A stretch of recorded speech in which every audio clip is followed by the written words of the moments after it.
फहद चलो। क्या हुआ? छोड़े मेरा हाथ। क्या हुआ? फहद, चुप कर जाओ।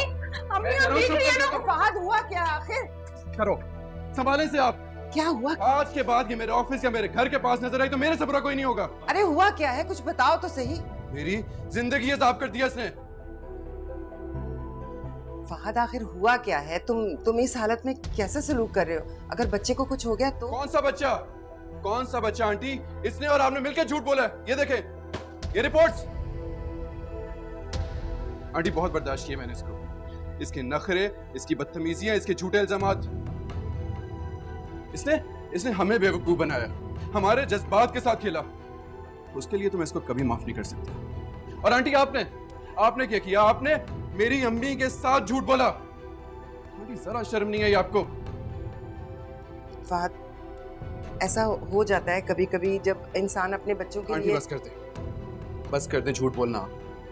रिश्ते एहसास से बचाए जाते हैं, गेम खेल के नहीं।